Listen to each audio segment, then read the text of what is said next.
Good night না good evening বলতে পারবো না, বাট খুব টেনশনের মধ্যে আছি। মেয়েটার শরীরটা খুব খারাপ, ঠিক আছে? ওর একটু ব্রিদিং প্রবলেম হচ্ছে, প্রচণ্ড মানে ঠান্ডা লেগেছে। হ্যাঁ, এই যেই মেয়ে আমার সারাক্ষণ দৌড়ে ছুটে হাসি খেলে করে বেড়ায়, সেই মেয়ে এখন কথা বলতে পারছে না, নাক বন্ধ হয়ে যাচ্ছে, মানে ও ভয় পাচ্ছে। ডক্টর নিউমোলাইজ করতে দিয়েছে, সব এই নিউমোলাইজের সব ওষুধ টষুধ নিয়ে এখানে সব বসেছি। এবার এই নিউমোলাইজটা দেওয়াটাই হচ্ছে সব থেকে টাফ ব্যাপার। হ্যাঁ, তাও কোনো রকম জোর জবরদস্তি করে একটা ডোজ আমি দিতে পেরেছি। আবার একটু পরে থাক, এটা রেখে দিচ্ছি। অনেক কষ্ট করে একটা ডোজ দেওয়া হয়েছে। আবার একটু পরে ভুলিয়ে ভালিয়ে যদি দিতে পারি তো খুব ভালো, বা ঘুমিয়ে পড়লে ট্রাই করব একবার দেওয়ার। মেয়ে আমার একদম পুরো মানে দেখেই বুঝতে পারছেন যে মেয়ে একটা সেকেন্ডের জন্য বসে না বা দাঁড়ায় না, সেই মেয়ে শুয়ে রয়েছে।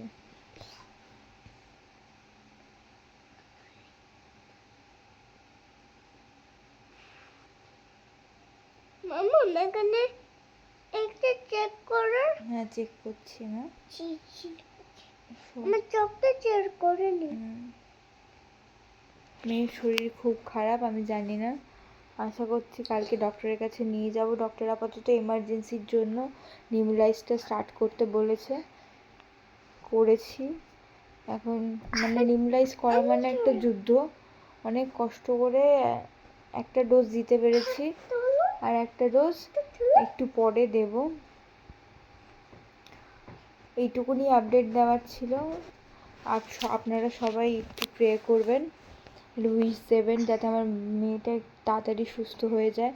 কারণ একটা বাড়িতে যখন একটা বাচ্চা থাকে, সেই বাচ্চারা যখন মানে বাড়িতে সারাক্ষণ ছুটে বেড়াচ্ছে, দৌড়ে বেড়াচ্ছে, হাসি খেলি মানে হাসছে, খেলছে, খেলা করছে, সেই বাচ্চারা যখন হঠাৎ করে চুপ হয়ে যায় বা হঠাৎ করে একদম সাইলেন্ট হয়ে যায়, চুপ হয়ে যায়, নেতিয়ে পড়ে, মানে এটা মানে এটা একটা মায়ের পক্ষে যে কতটা কষ্টকর সেটা কতটা কষ্টকর, মানে সেটা একটা মাই মানে যারা ফেস করেছে তারাই বুঝতে পারবে। মেয়েটা খুব কষ্ট পাচ্ছে আমি জানি, কিন্তু ওর বেনিফিট, ওর ভালোর জন্যই আমাকে জোর করে হলেও ওকে নিউমোলাইজটা করাতে হচ্ছে। মানে ওকে রীতিমতো পা বেঁধে, হাত বেঁধে, জোরে চেপে ধরে নিউমোলাইজ করাতে হচ্ছে। আপনারা প্রে করুন যাতে আমার বেবি অনেক তাড়াতাড়ি সুস্থ হয়ে যায়, ও যাতে আগের মতো আবার অ্যাক্টিভ হয়ে যায়।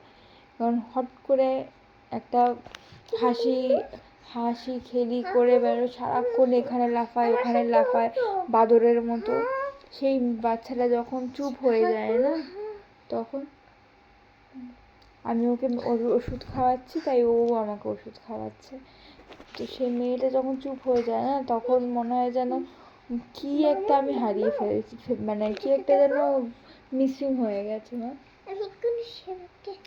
তো আপনারা সবাই প্রে করবেন যাতে আমার মেয়েটা তাড়াতাড়ি সুস্থ হয়ে যায়।